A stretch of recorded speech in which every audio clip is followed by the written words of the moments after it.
It's time for another wrestling podcast. All right. Are you fucking kidding me? Guys, I got blocked again on Twitter. I'm your mark of marks. That's the most reliable source on the interwebs. The social assassin at your disposal, bitches. Well, interesting stuff happened last Friday.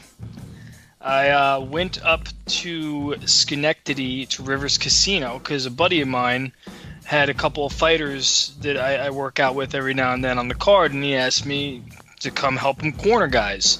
So absolutely, I love helping out, you know. And this is for MMA, by the way, ladies and gentlemen, because I did have a past life of an MMA fighter for a while, and then I stepped away. Past life. I love it. It's past life, yes. So we had a couple guys fighting on the card, and one guy, one of our guys, probably one of the most humble, most respectable guys you can ever talk to, he goes and he fights this clown. I call him a clown for a fucking reason. And that clown actually knocked out our guy. And instead of, you know, I understand the trash talking in MMA. I've been in trash talking wars. But when the fight's over, show some fucking respect.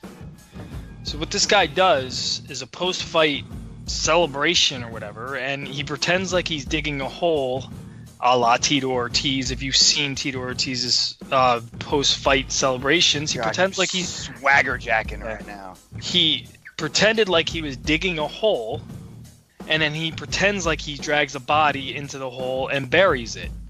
Well, this guy pretended like he was digging a hole, and let me just remind everybody, he knocked out our guy. Our guy was still kind of loopy and out of it. So this guy is pretending like he's digging a fucking hole, and then instead of pretending to drag a body, he walks up to our guy who's just coming to, grabs him by the ankle, and tries to drag him. That pissed me the fuck off, and I don't think I've ever been this angry in my life. I literally walked up and I pushed the dude so hard, and I just started going off, and this dude starts laughing. And that pissed me off even more. So I walk up to him and get in his face, and I push him down again. And now you have fucking referees jumping in the cage, fucking athletic commission guys breaking it up. That I officially seen red. I am in angry cooter level 1,000 to 1,000,000. Like, I am beyond angry cooter level of angry. I'm pissed. I'm bugging the fuck out.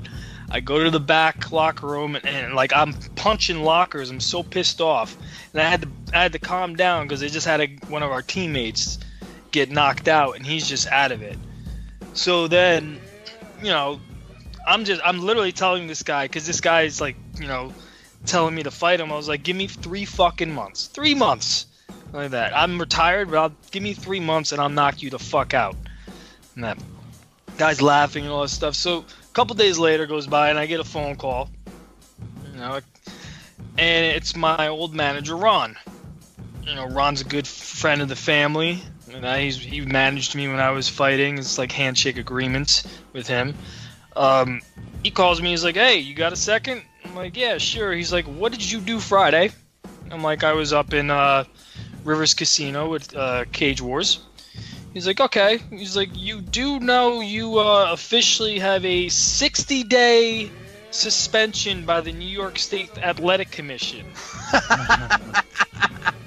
I'm like, wait, what? Yo, how the fuck did they even get your name? You got to register or something like that before you corner? I'm technically still registered.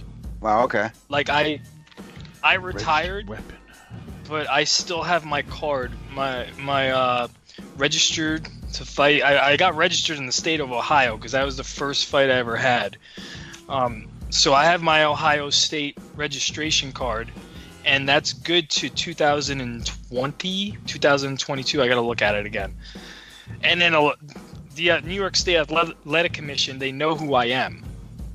So they knew exactly who I was. So they basically said that I had a 60-day suspension, and then that guy, for the stunt that he pulled and all that stuff, has a 90-day suspension. And I was like, good.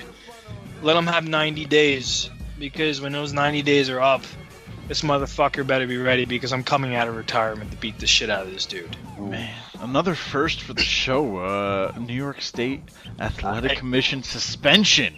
Only brought to you by AWP, ladies and gentlemen. I literally sat down this week with my old trainers to kind of go over game plans, because that's how angry I was. I told myself I was content. I'm happy not fighting again. It's a brutal sport, and one of the reasons why I stopped was because of the weight cuts. I've been wrestling since I was 10 years old, cutting weight since I was 15 throughout high school and college for wrestling. And then right after college, I got an MMA, cutting weight then. I never had a Thanksgiving dinner.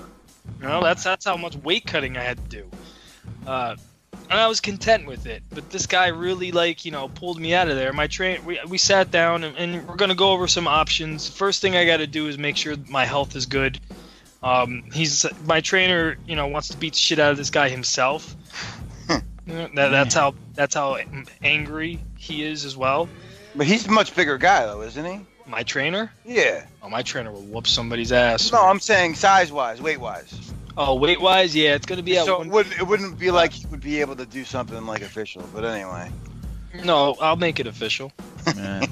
Cooter, I walk around at the weight, so Athletic Commission will let it happen. It's not like I'm underweight. Cooter, man, we've been sitting on this for so long. We have our very own Weapon X, man. Holy cow! It's no Minority Mike anymore. We're just gonna call you Weapon X. Crazy, man.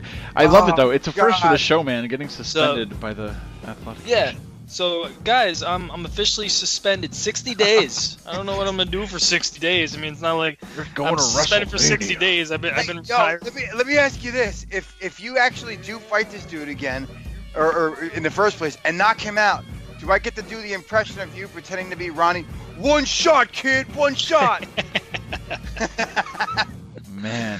Oh, good. Yeah. So, like I said, that's the plan right now. We just got to go over physicals and health-wise. Got some health things that I'm dealing with myself. I got to overcome those first, and then once I overcome that, then we're going to start fight planning. So that's the game plan, ladies and gentlemen. Guys, wow, Cooter, I'm ready. We have our own weapon now, guys. But Mike, you got to calm down a little bit. It is WrestleMania season. Maybe within those 60 days, you can enjoy some wrestling, because there's going to be plenty of it. I don't know if WrestleMania season is going to calm me down, because I'm sitting in bullshit seats and I'm going to sit there for 8 hours. Oh man, he's gonna get madder because he's behind the fucking stage. I hope we could do some live correspondence from the stadium on Instagram that night, and do it live, and then we go to Mike. Mike turns around with his camera, and it's like, "Where are you? Are you actually in the stadium, Mike? What's going on?" I will be doing live tweeting, live videoing. Hell yeah. And we'll have that material for the show. No, guys, well, you got ready in a unique way, Mike, by getting suspended, but we're going to talk a lot about pre-gaming, and I want to invite somebody on the show right now. He's from another wrestling podcast, not another wrestling podcast, but he's from Menace to Suburbia, M2S. This is Crazy EJ joining us, guys. I was on their show yesterday talking about WrestleMania and some stuff, so we're going to talk to Crazy EJ. Angry Cooter and a Crazy EJ are clashing today for the first time ever, right before WrestleMania. So this is your own WrestleMania pre-show, pre-game, right? EJ, man, how's it going? What's going on, boys? Hey, so I want to introduce you. So I'm obviously Credo. We got Minority Mike. What's up, buddy? How you doing? What's up, Mike? And we got Angry Cooter. I was just saying that Crazy EJ and Angry Cooter are clashing. It's like our own mini WrestleMania, because they're great names, guys. So Angry Cooter. Who's to say we'd be clashing? You never know. We might actually get along and kick both your asses. I know. Just thought. Add it to the tag. Either way, division. It's a build, baby. I like it. Well, EJ, man, Crazy EJ, thanks for letting me join up with you guys yesterday. Talk a little bit about Mania. Tonight, you're coming on our show, joining our territory system over here. Tell us what you guys are doing. Menace to Suburbia. Tell us about the podcast, and then we're gonna talk a little bit about how we're gonna pregame WrestleMania here. Them boys started the podcast, I want to say last year around July or so, and they brought me in as a guest because at the time Big Cass got released, and I came up with Cass in Brooklyn. All right. So they wanted to know how I felt about it and everything like that. And then we just got it rolling, and I haven't stopped since. Awesome, man. And I saw you at the trivia night they had too at Sweet Bakes Cafe over here in Wampers Falls. That was it was a good night. You got to watch some NXT, right? I forget which NXT was. It wasn't that long ago. Yeah. The War Games. That's right, man. Well, crazy EJ, man. We're here at WrestleMania. We're getting ready. What are you guys doing to pregame the show? Because you're not going to Mania, but you're still going to watch it. What do you do? It's Mania season. Do you do something different for Mania?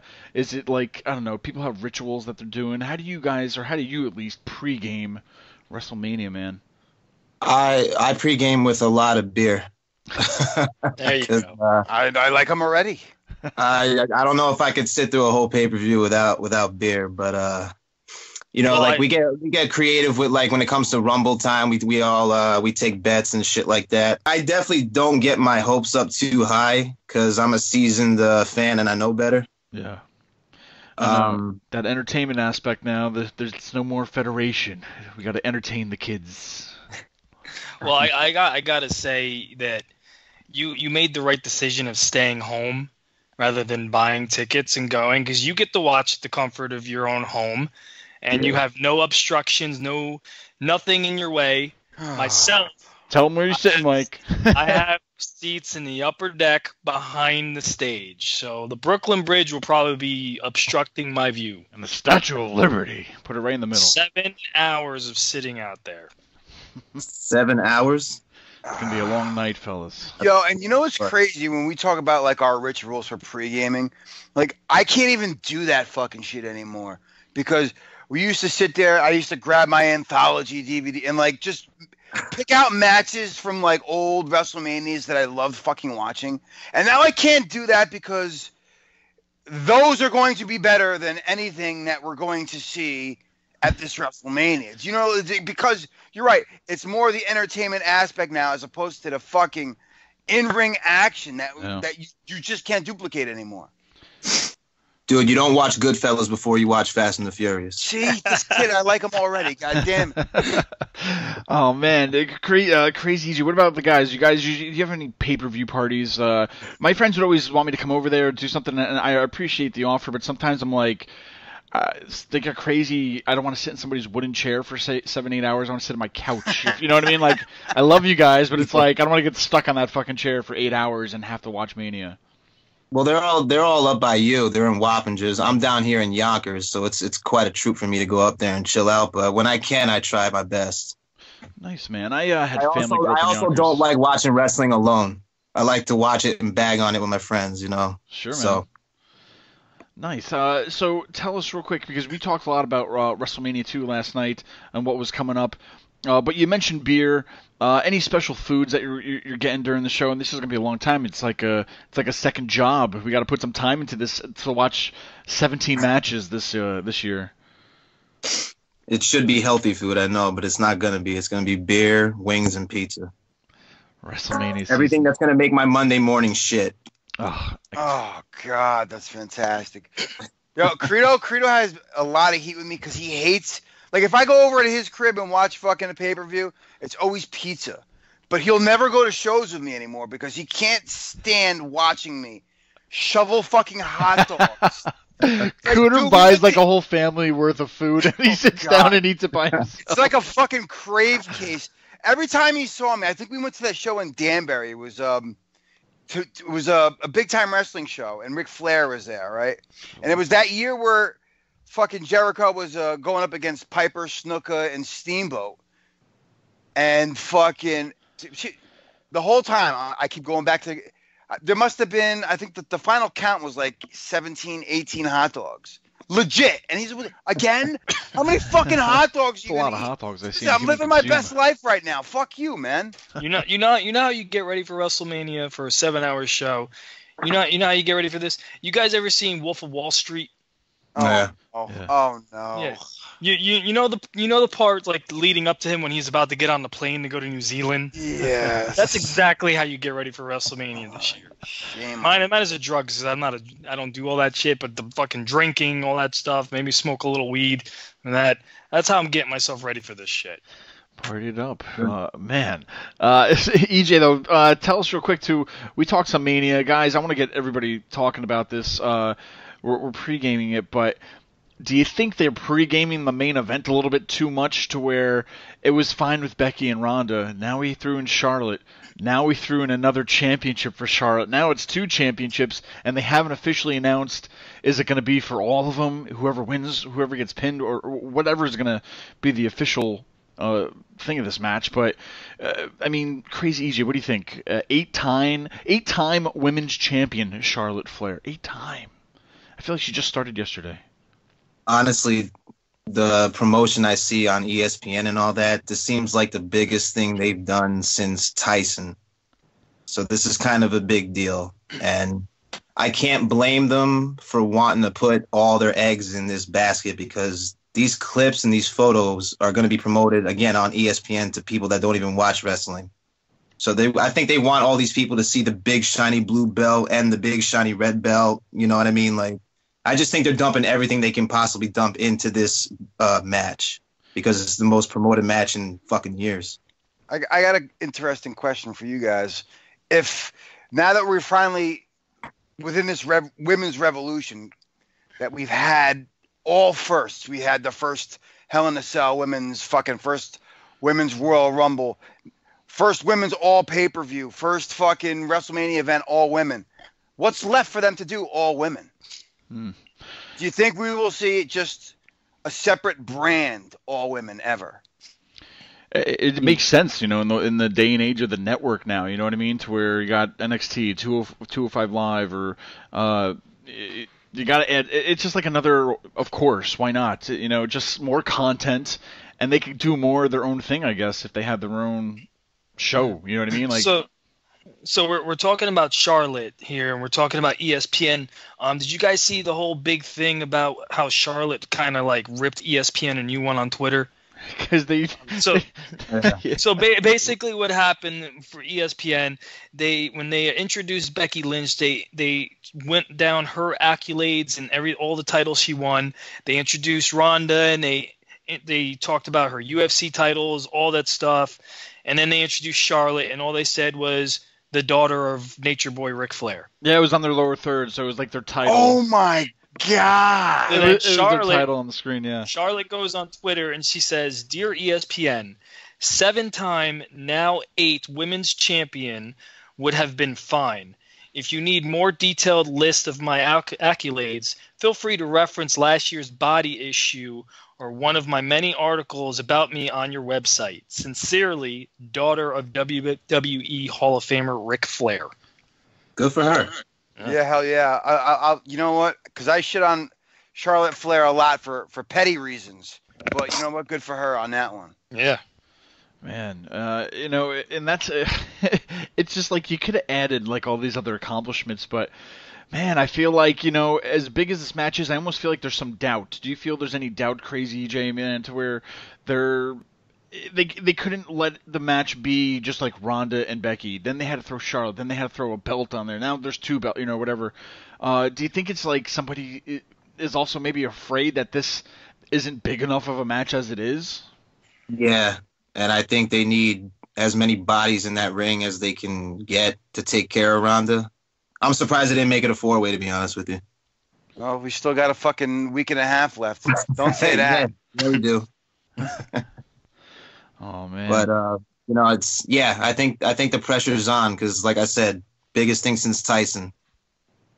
No, I definitely agree. I mean, you took all the words out of my mouth that I wanted to talk about today, about the 2 titles and everything. I don't have to say much anymore. You did it for me. It's a goddamn shame, man, because one of the reasons why I watch SmackDown, honestly, is for Asuka. And that fact that she's not on this card right now, it's kind of blows, man. It just does. Yeah. She's one of the fallen now. I don't know. I think she's a victim, because Asuka's a killer, man. And if she's not going out there to kill, then I don't know what she's worth. And I don't think they want Asuka killing any of the women in that match right now. No, so she's a victim of circumstance as far as I'm concerned. How about the 4 women that were denied a match when they said they were supposed to be Oh yeah, there was supposed to be a fatal four-way for the winner would be the number one contender for Asuka at WrestleMania, and that just kind of just went under the carpet. They almost fucking hate But themselves. you bring up how Asuka was a killer, and you're absolutely right, because for me it's hard for me to forget about how she quickly made Becky Lynch tap out at the Royal Rumble. Yeah. One of the top stars in this main event, Asuka made her tap out quickly. Yes, she did. And then like the WWE is trying to make us forget that ever happened. Like they not once brought it up on TV after the Rumble. I have not heard anybody talk about it. Yeah, it's almost as if like if you didn't see it, you wouldn't know it. Exactly. Let alone the fact her and Charlotte basically stole the show last year. Yeah. That's last year. Nobody talks about last year unless it means something for this year, right? That's it. Lastly though, Cooter, you even mentioned watching old school matches to where, legends of kind of matches, things that you want to see that used to build you up as a kid or whatever growing up, like this was WrestleMania, just to watch those again to get ready for this. And I feel like now 17 matches, are you ever going to go back to this WrestleMania and just watch it for 8 hours again in a whole day? Or you're just going to watch, pick out those matches again? I remember people used to watch every Mania like all the way up to the present one. They would start it like in January and then work their way up till Mania.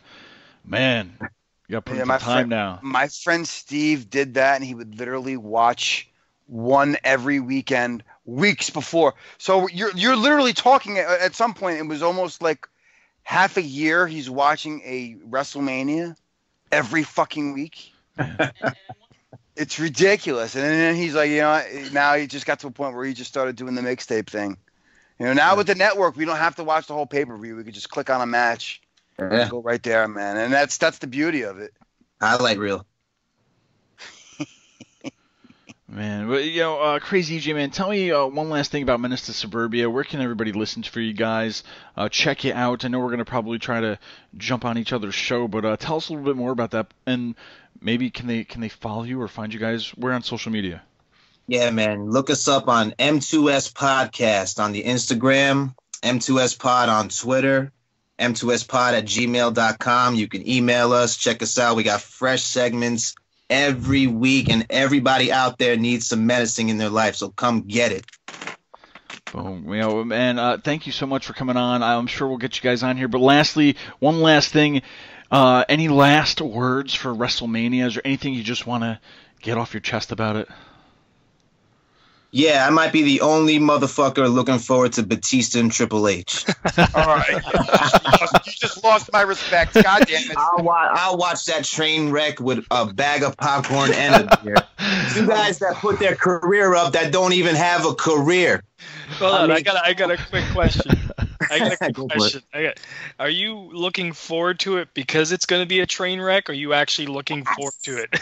Yes, if I told you for a fact this is where a train wreck is going to be, do you want to watch it? You're going to be like, hell yeah. I got to see that. You can't look away from train wrecks. You can't look away from that. And I will say, out of everybody that's done Hollywood gimmicks, Batista's the only one that potentially looks like he's doped up on blow. Straight up. Give me what I want. I love it. Give me what I want. Tour. Oh, man. Crazy EJ, dude. Thank you so much, man, for joining us. And, hey, dude, we'll talk to you soon, man.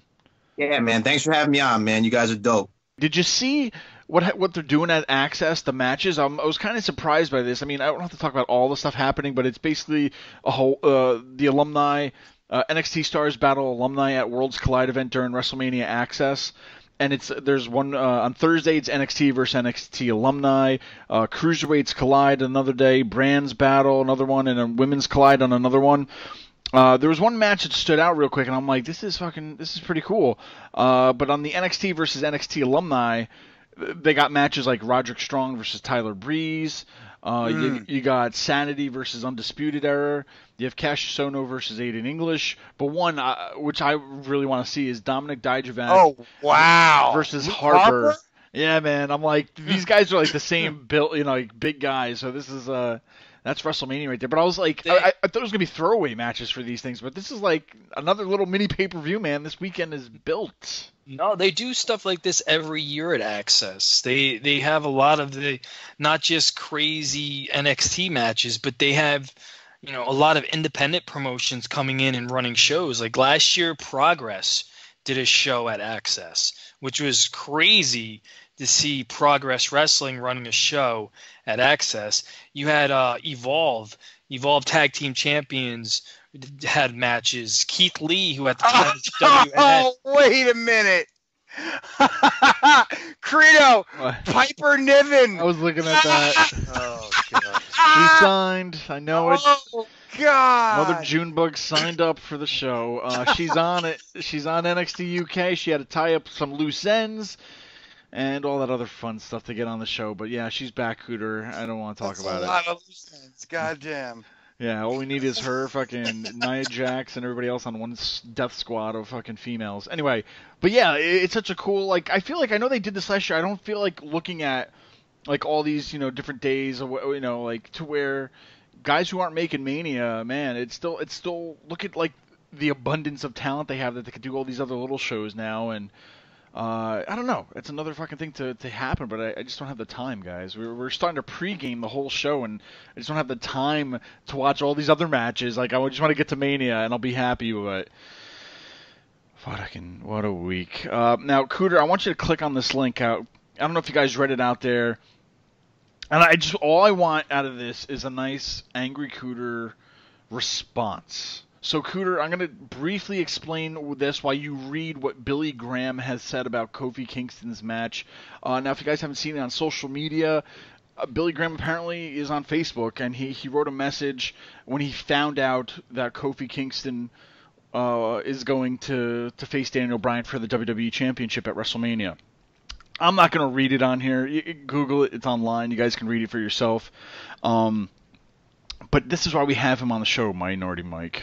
This is why we have Angry Cooter here.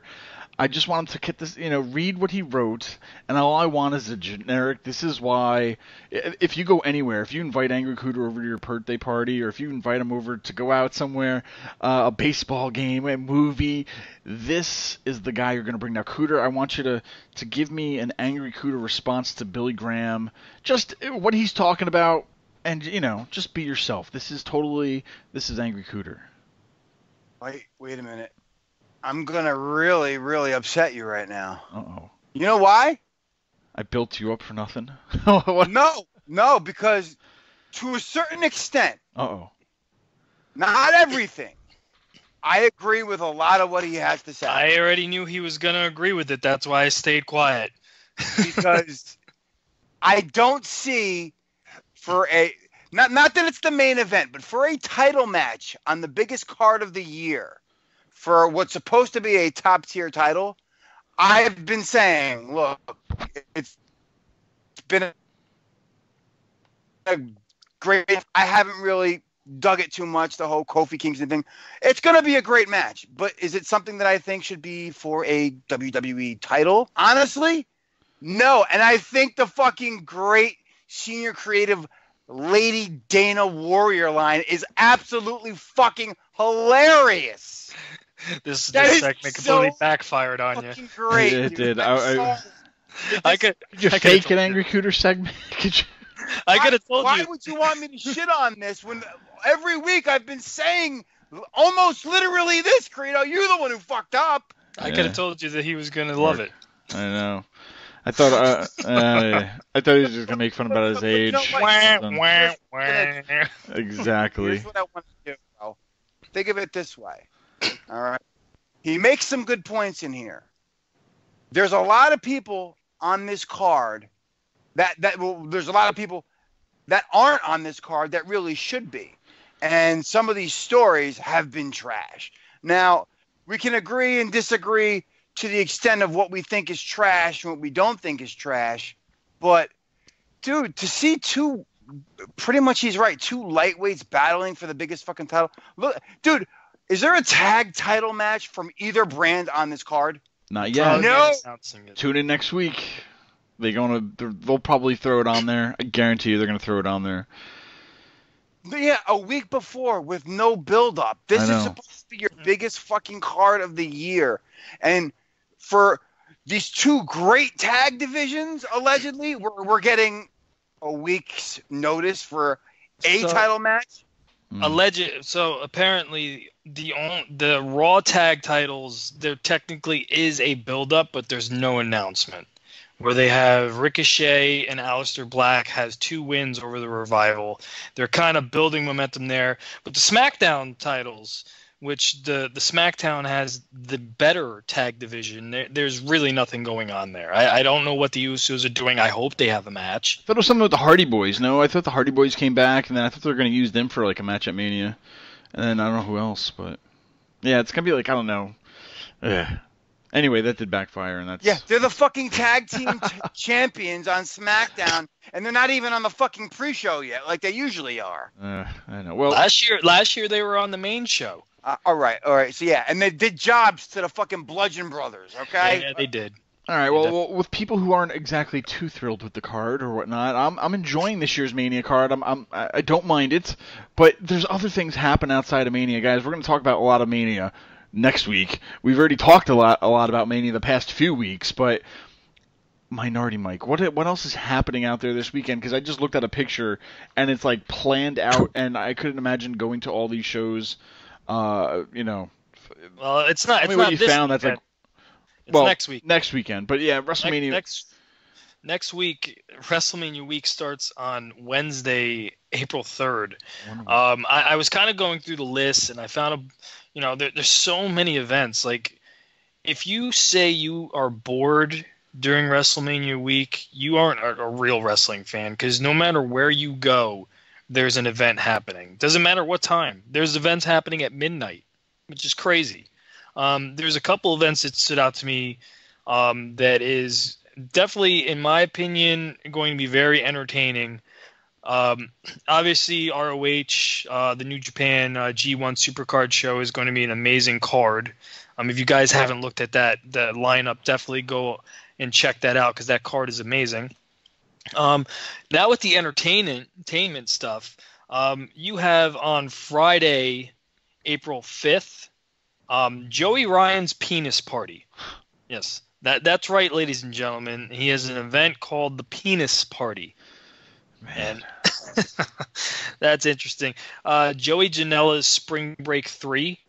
That event sold out in 4 minutes. That they had to do a second event the next day. So you got Joey Janela's Spring Break 3, Friday, April 5th. And you got Joey Janela's Spring Break 3 Part 2, Saturday, April 6th. Now, the best part about this is, Credo, you'll love this. So, my favorite part of Joey Janela's Spring Break is every year he has this battle royal called the Clusterfuck, right? And this year, Joey Janela's Spring Break Part 2 has the greatest clusterfuck. The greatest clusterfuck. The greatest Royal Rumble. I love it. Then name them the greatest Royal Rumble. Thursday, you have Evolve 125, where the match that stood out to me the most is for the Evolve title, which is Evolve champion Austin Theory defending the title against Kyle O'Reilly, NXT talent. Well, Evolve has an agreement with NXT. They trade talent all the time. The Street Profits were the Evolve Tag Team Champions for a while. And Street Profits are on this card too.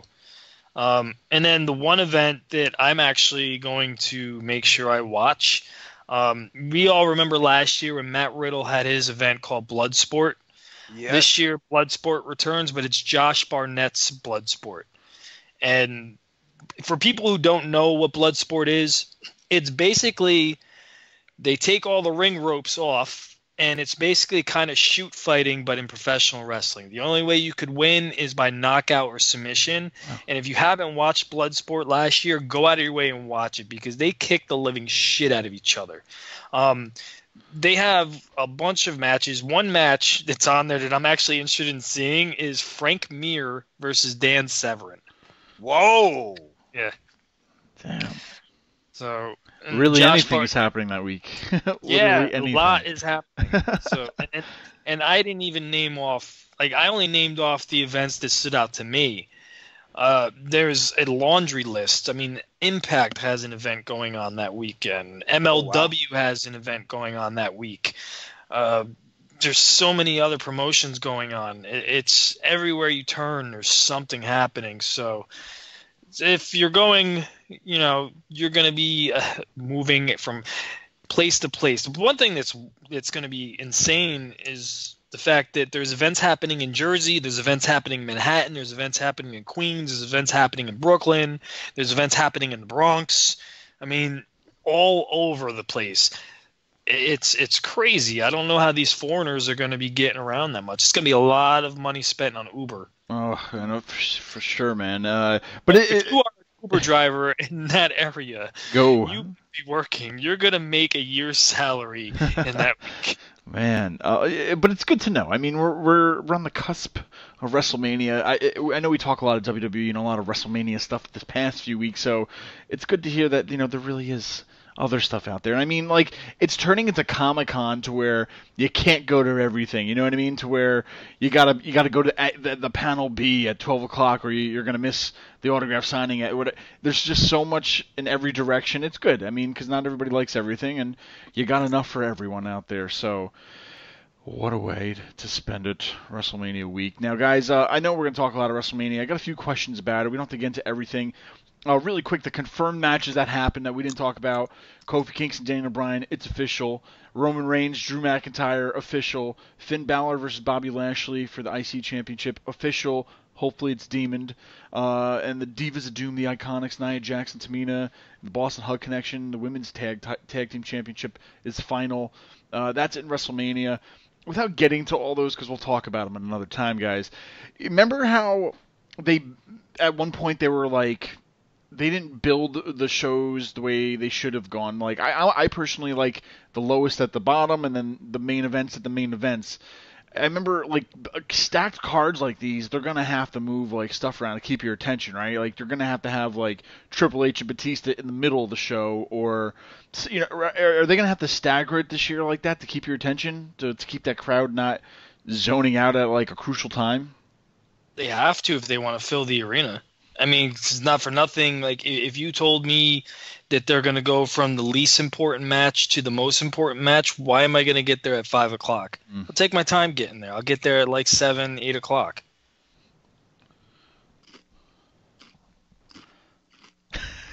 And then there's Cooter eating chips. I was waiting. I was seeing if he might have had something, but All right. Excuse me. You know how I like to make an entrance, bitches. I really do not like this card. Really? So honestly, you really have high hopes for this card. I see a bunch of shit thrown together at the last minute. Well, yeah, I agree with you on that to a certain extent, but there's been some decent build, Frito.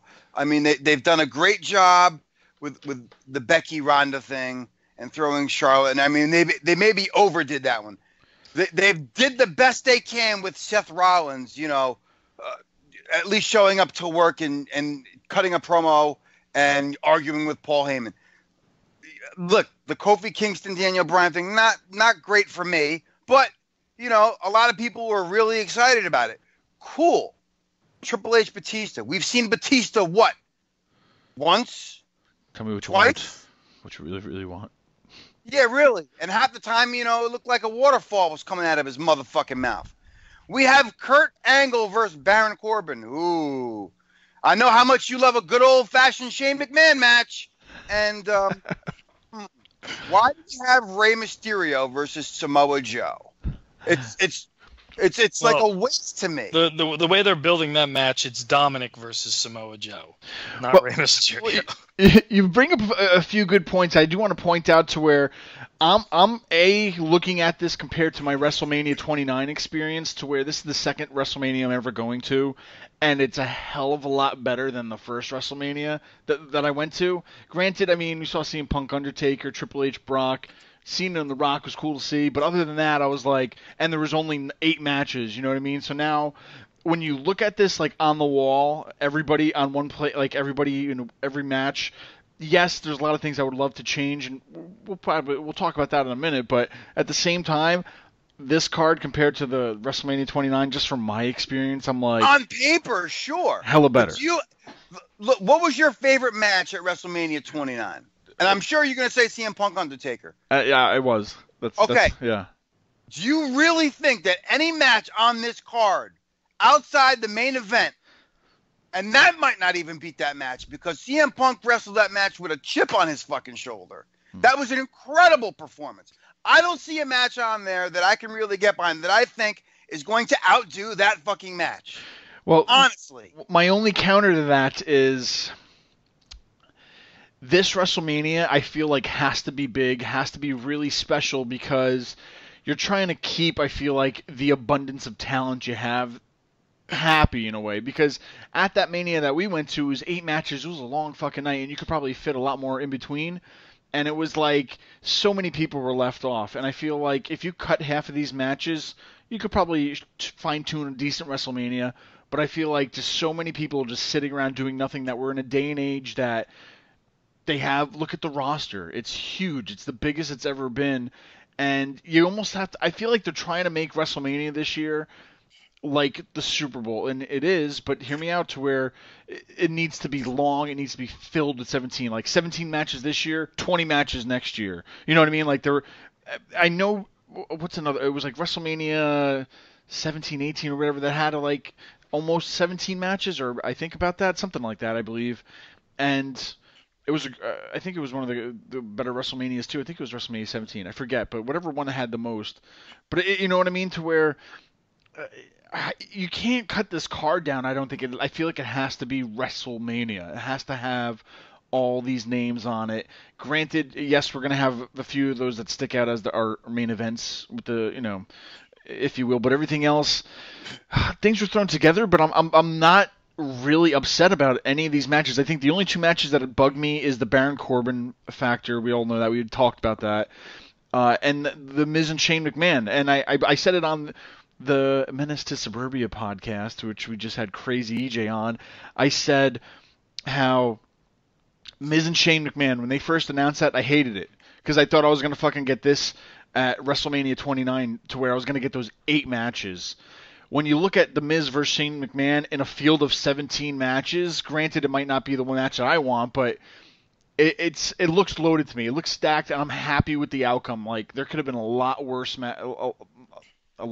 matches than what we're getting. So I don't know. I think I'm more happy than it's better than WrestleMania 29. Is my whole point. As much as I know you hate a good old fashioned Shane McMahon match, here's the fucked up part. Because I'm not really a fan of him in the ring anymore. I'm over it like you are. I was over it after his first run. But unfortunately, they've probably built that matchup storyline-wise, probably has been the best build-up in terms of how long that storyline has been going on.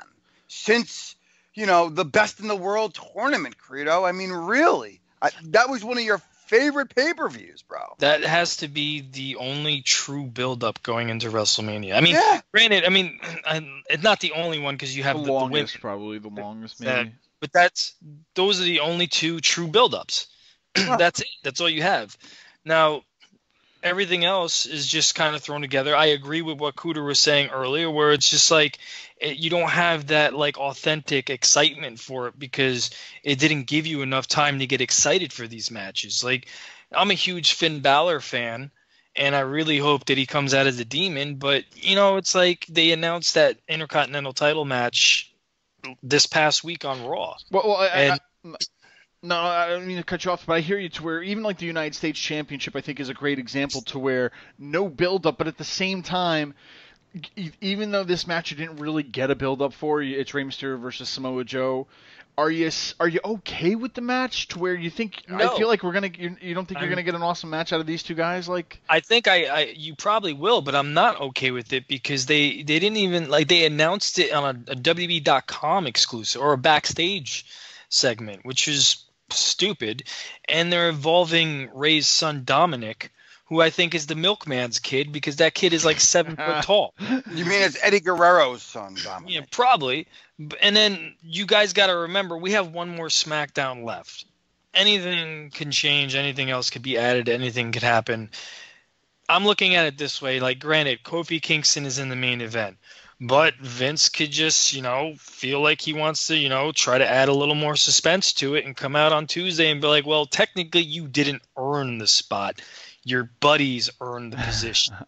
So you have one more hurdle you have to go over. Like, it's stuff like that. Like, they left that door wide open for us to just think that's possibly going to happen. Could you imagine the crowd if he got Daniel Bryan? Remember when Daniel Bryan faced Sheamus at WrestleMania 20-something or whatever?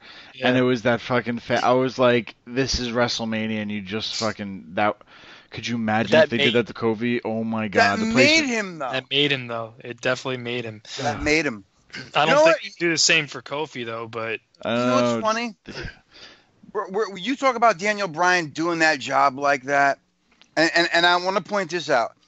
He has done such a great fucking job as champion. He's cut some of the best promos of his career. And ever since Kofi has been involved with this storyline, that character, I don't want to say has been overshadowed by Kofi, but it's like, to me, Daniel Bryan is really an afterthought in their buildup. That's part of why I'm not really enjoying it. We're just rehashing the B-plus player thing, which was what was said about him. I get the referencing and all that, but there's it's too stretched out, yeah. He's literally the afterthought. Like, this is Daniel fucking Bryan we're talking about here. Yeah, I get it. I get it. Like, I definitely agree with that, where, like, Daniel Bryan, I personally like this Daniel Bryan character, the heel, but we haven't been getting that much of it because it's been kind of overshadowed. Did you guys catch what McMahon said on Tuesday? He said it really quickly, so if you weren't paying attention, you kind of missed it, but I found it to be funny how he was talking about how the New Day, how they're not going to quit, and if they do quit, then he'll just get 3 guys and call them the Fresh Afternoon and have them throw out waffles everywhere. It is, man. We're going to talk a lot about WrestleMania, but guys, I want to talk 7 hours. 7 hours of it. Real quick, it's something just popped in my head when you were talking. The WrestleMania 29. How long was that card? So I don't remember. We talked about this last week. It was like 8 or 9 matches, but they cut one. Remember? Yeah, but the time frame. I think it was like this year. Yeah, I think it was like 6 o'clock was the pre-show, but the pre-show was mainly just talking, and then they actually had one match. It was The Miz versus Wade Barrett for the IC Championship. The pre-show wasn't televised though. It was just a dark match for everybody. Because you got to remember, WrestleMania 29 was the last WrestleMania that was on just strictly pay-per-view. That's right, yeah. Before. So they had time limits. They couldn't get away with what they can get away with now with the network. On the network, if McMahon wanted to be like, we're going to start WrestleMania at 8 a.m. and we're going to end it at midnight, he can do it because it's his network. He has all the time in the world. On pay-per-view, if they go over, they have to refund everybody their money back. Because pay-per-view is not going to extend it. They're going to cut it off. Genius. Yeah, he had the pay-per-view system.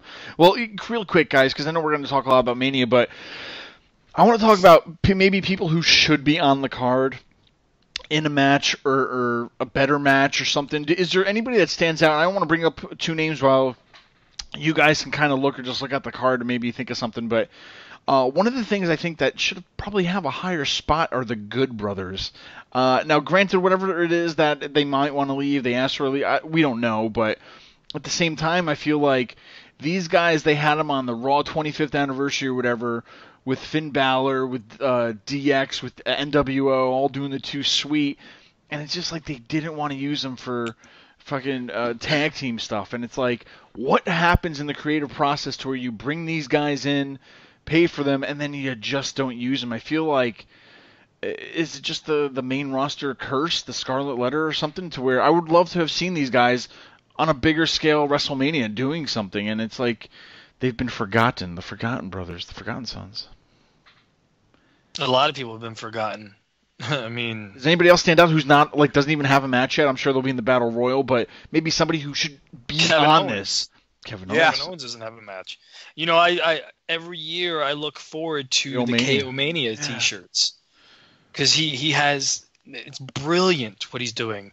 where he takes the old WrestleMania logos from that WrestleMania year. Like KO Mania 1 had the WrestleMania 1 logo, KO Mania. KO Mania 2. KO Mania 3 was probably one of my favorite t-shirts because it was WrestleMania 3 was Hogan versus Andre, and that promotion poster had a picture of Hogan and Andre having a stare down with each other, but Hogan was looking up at Andre. The KO Mania 3 t-shirt had that same picture, but Kevin Owens looking up at Kevin Owens.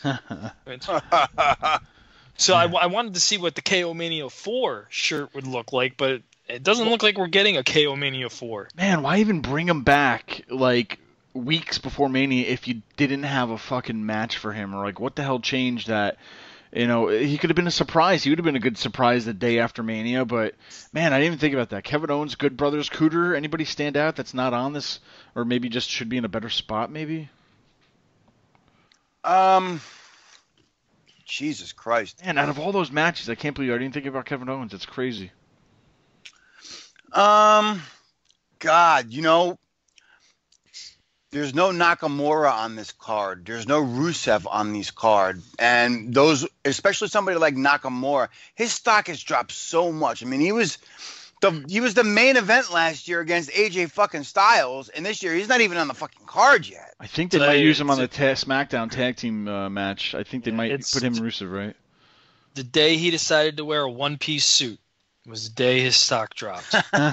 Because you got to remember, the day he debuted that one-piece suit, he had a match against Seth Rollins, which was an amazing match. And then after that night, not so good. So what we're saying is if we take the suit off and put him back in his old Nakamura gear, we could bring him back from the dead. There might be a chance. Man. You know what's crazy to me is like, I'm glad. I hate the fact that Samoa Joe has to wrestle Rey Mysterio, but if we have to see Rey Mysterio, I'm glad that it's somebody like Samoa Joe. Yeah, that's what I was saying. Because like it's anything is better than Rey against Andrade Cien Almas for like the 57th time because it's the only guy. Load, man. They blew it early. And the crazy thing about that too is another guy's on there's there. no Andrade on this card. Jesus Christ. Yeah, not only that. And, you know, I'm just happy to see Samoa Joe finally on a WrestleMania card. I mean, he was snake bitten for the past 3 years. Yeah. Every year coming into Mania, he was injured and he had to get pulled from the card or he wasn't able to be on the card. And then he was finally healthy, but McMahon decided to hold him off to the night after WrestleMania. I'm just happy to see that he's finally going to have a WrestleMania match. Man, that's what I was saying. Like, you know, yeah. What's that? What would be great to me is if Batista just doesn't show up and then Triple H doesn't have to wrestle him. That would be great because then, you know what?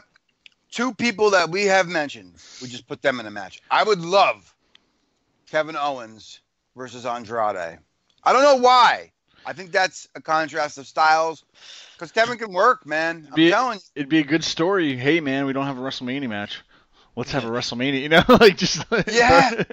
We don't have anything, so give us something now, and that's it. Yeah. But man, guys, we're almost there, and it's like I need to get a lot of sleep. I need to go to rest. I need to get some rest because I'm like, Cooter, man. On Red Bull.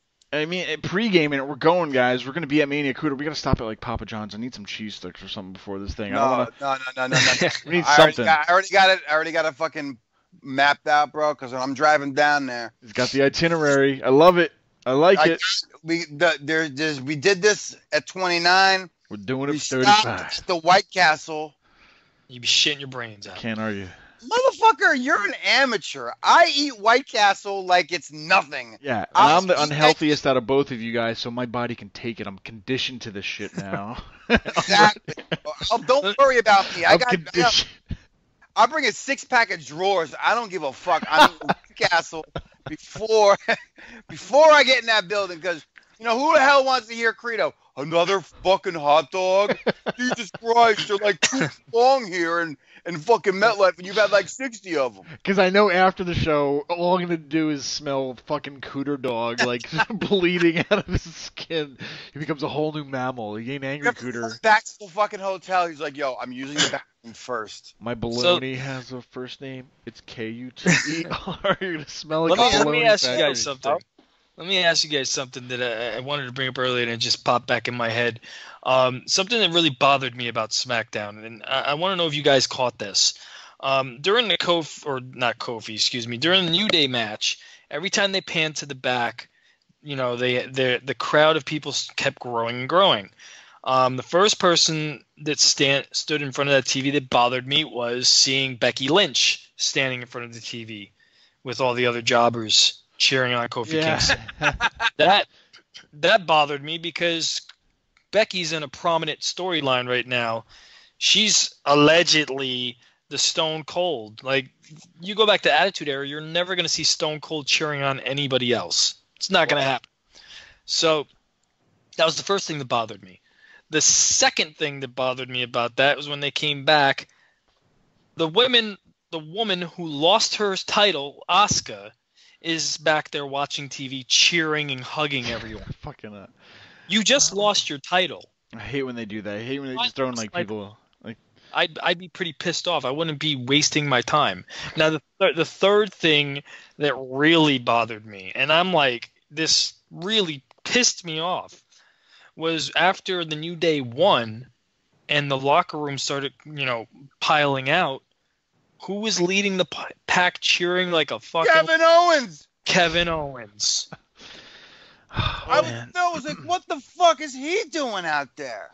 I hate him as a face. I do not like this at all. I wanted to see that Sami Zayn turn where he cheered Sami Zayn and just beat the living hell out of him right after. I was waiting for that, but I knew it wasn't happening. But I was just praying, keeping my fingers crossed. I was like, he looks like a fucking idiot right now. Please just beat the shit out of Kofi, please.